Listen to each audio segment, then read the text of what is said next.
Okay, overall thoughts here. So probably some top tier highlights is having the drift camp teleporter duration reduced. That's a good quality of life. Now I can't stop thinking about it. Thinking about what the weapon thing I mentioned, the shards. Yeah, yeah, it's gonna drive you nuts, right? It's like, why did you just do that for weapons? So that's a good. The drifter can't teleportation. And so that way it makes like that more. You got Styanax coming. Styanax does look good. The armor strip changes. That's good quality of life. So I think that basically means we're gonna need less power strength for armor strip. I am praying to God that will help Frost, because I hate having to build for so much power strength for Frost. So that's gonna be a good thing, really good thing. Syndicate pledge rework, good quality of life, so you don't have to worry about if your sigil messing up anymore, or like you're forgetting to put your sigil on before you go into a mission and then you end up not getting any affinity. I really like that.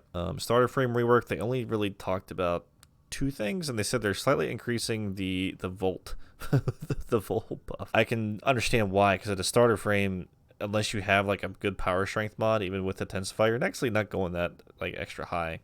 But they talked about Excalibur ability changes, mag, gilding changes, stats, and mastery. What was for the this player part that's about? looking for power or I think It's constant for all. Okay, so what they did for Arcanes, they are doing for Warframe abilities is I think it's like the duration and range of and power of stuff, I guess, is once you hit that ceiling and then like based on your mastery rank, it's gonna work the same as like what they did for Forma and weapons and the Arcanes and stuff. So Riven changes. I still can't stress this enough. I really wish we could have either a way to lock in a roll or just reduce the amount it takes to roll Kuba, to roll Rivens, or like why not like what you said is roll it 10 times and let us like select which one we want the most instead of like doing it a million times in the same riven. That's actually a really good idea, but just Rivens in general, they need to just.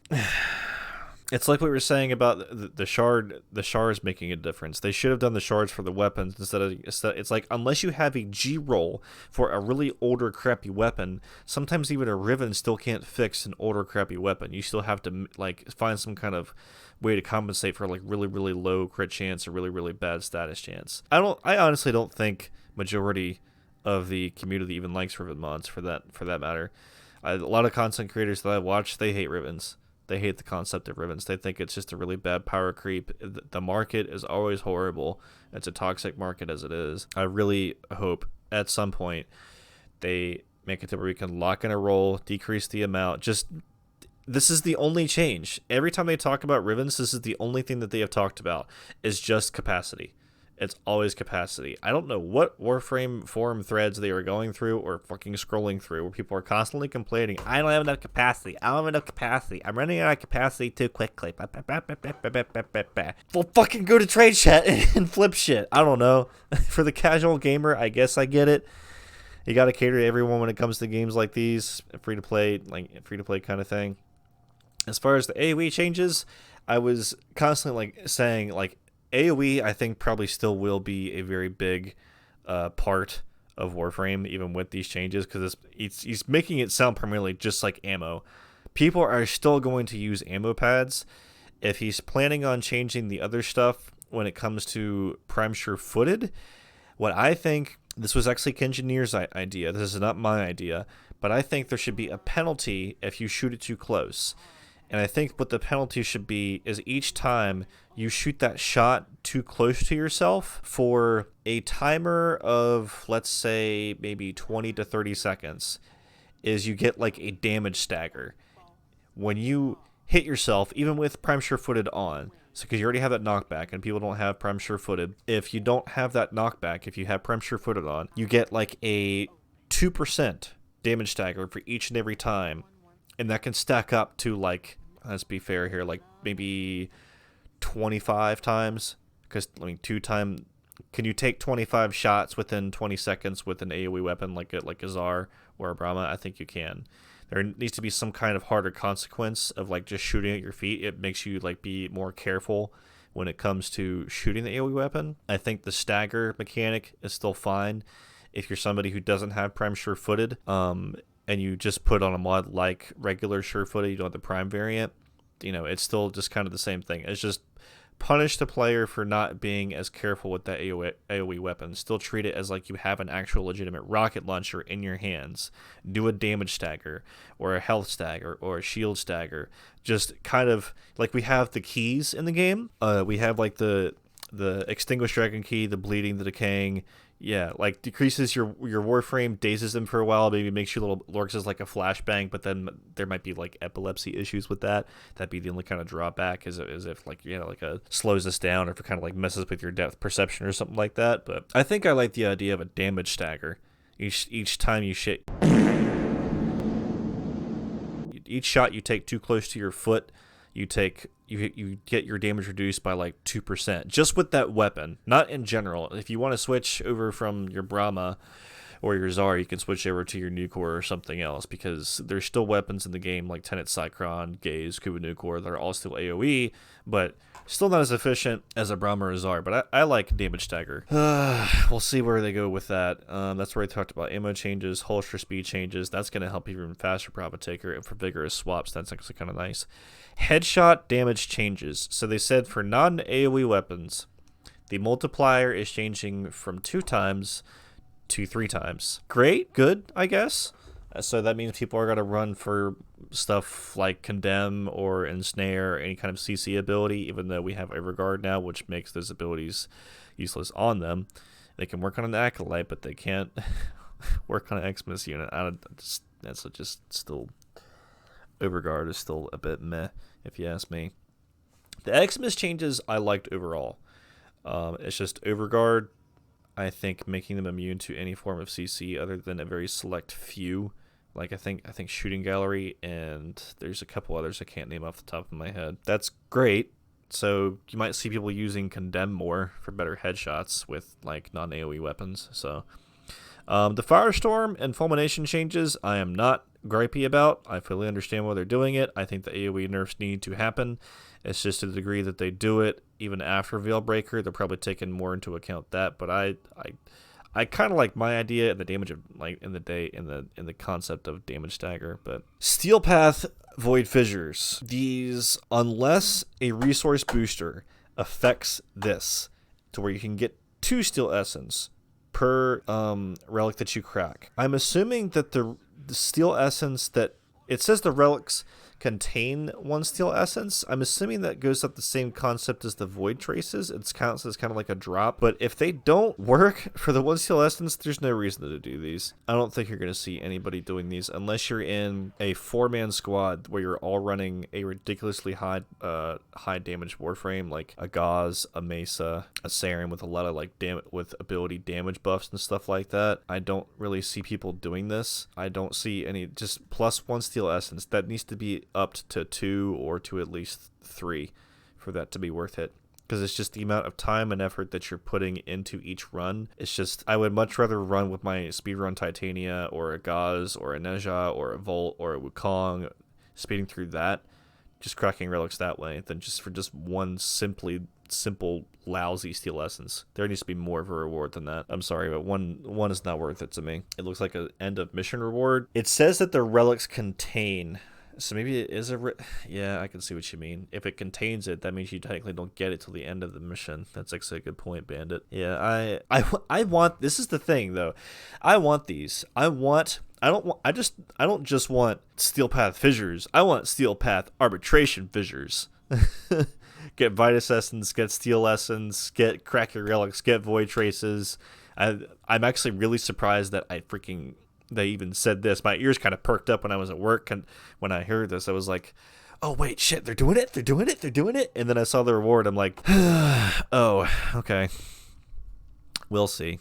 Maybe they'll make changes to it. They always get feedback on this stuff when they do dev streams for this. So maybe they'll kind of hear like a larger minority of people who are further in the game. They're like, guys, 1 Steel Essence isn't worth it. Maybe crank it up to 2 or 3 ? Or make sure your resource booster works on it ? Potential quality of life changes, something we're considering. Damage, then we change that to the stagger. And right now, essentially, that stagger, that knockdown, again, we are hoping that these initial changes that we did will be Okay, that's where they're talking about potential quality of life changes in the future for like other AoE stuff and the stuff they talked about. The Wukong changes. So he is saying they did not touch his 2 and they did not touch his 3.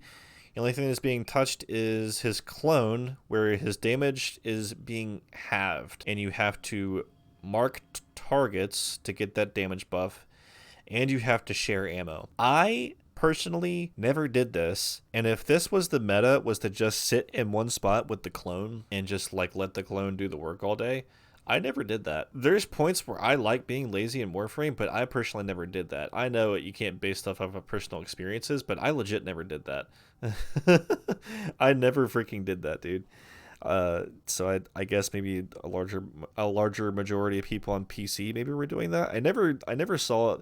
There was one time I had somebody asking all of us to run Wukong, and we just sit in a corner while our clone spam Czar or Brahma. So the changes to the clone, I guess I'm okay with that. I'm completely fine. So nerf Octavia. So I was gonna say that.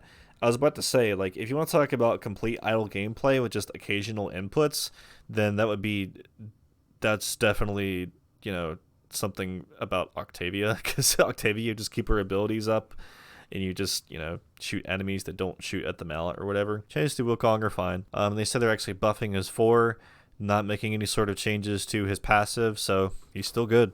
I think he's still great. I legitimately do not think the reason his usage was for his clone. I think the reason for his usage was for his mobility. It was for his Cloudwalker. It was not for his clone. I could be wrong. I don't know if people were doing endurance runs with his clone all day, just sitting there letting his clone do all the work. But I think people used him primarily for his mobility and just for his immortalness in general, because your 3 makes him immortal. If you are about to die, his passive makes him immortal.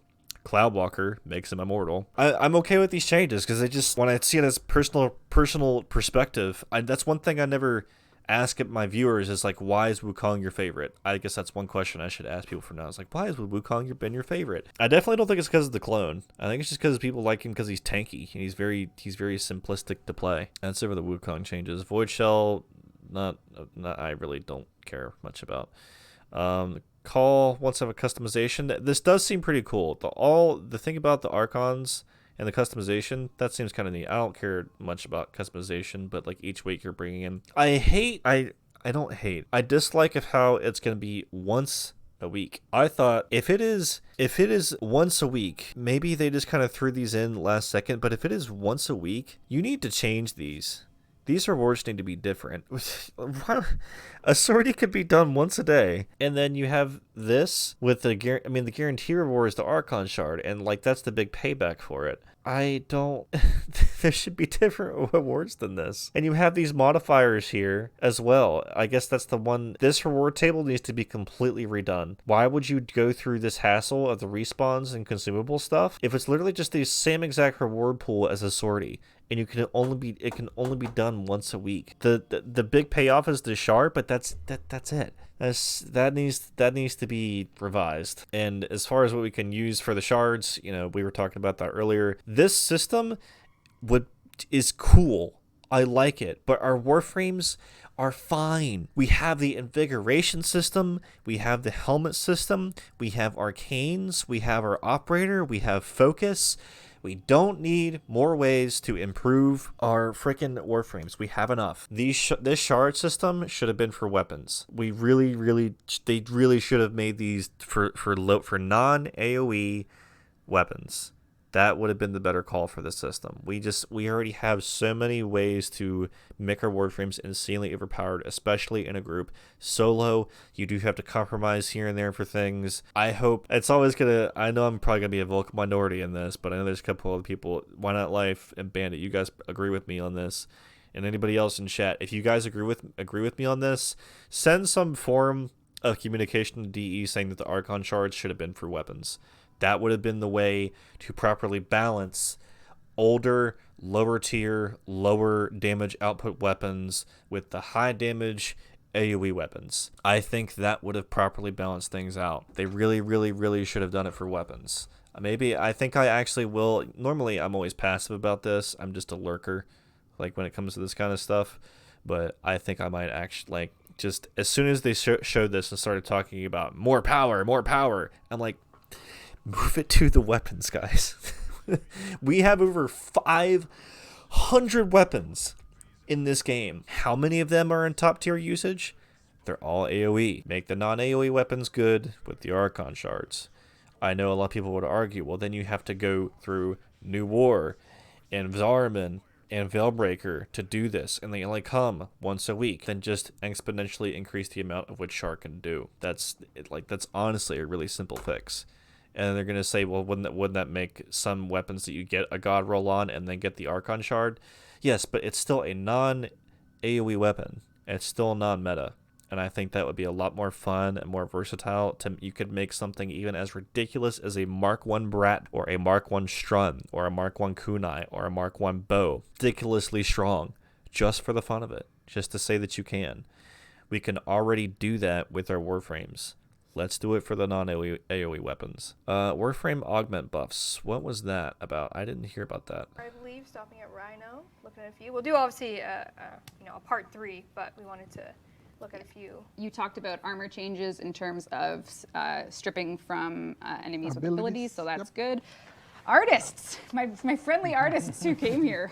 Okay, all right. So now we're just talking about a part 3 for like augment rewards for augments that don't get hardly used at all, which I like that because there was actually a lot of good augments that got touched up. If there's anything I really would like them to rework at the maximum benefit, it would most definitely be Hydroid. Hydroid, Ureli, Loki, Inaros. Those guys really, really, really need some love. So good that they're making more changes to augments. I just hope that it's augments for Warframes that aren't played much. Armor strip rework sounds good. Yeah, that definitely sounds great. The armor strip rework is, I like that. That means you won't need as like much power strength in order to do it. As far as the crossplay, cross-save stuff, pretty much every dev stream, they go over this every single time because people constantly ask about it, and they can't give any official date. I'm guessing around Christmas time, so it's just like, at least they're not dodging the question. They know people want it, and they're trying really hard for it. So as far as Prime Resurgence returning, I don't know how I feel about that. I mean, they made a lot of money doing that. That's the main thing. Like, they made a lot of money off of like Regal Aya. That's okay. The public test cluster servers they were talking about, they just need to give that to a really select few minority of people, if I'm being honest. Like, just people that really constantly talk about like what might be better for the game, or just of what's, like I said, what's broken, what's not broken, what does work, what doesn't work, what's too overpowered, what's not too overpowered. Like, the people who've just been playing the game for a really, really, really long time might be able to make a better decision in those kinds of scenarios when it comes to test clusters. I actually don't know how many people are involved in a test cluster whenever they do them, but if I had to guess, it's got to be over like 100. It's got to be over a big cluster of people if I had to guess, but we'll see, guys. We shall see. Good dev stream, though.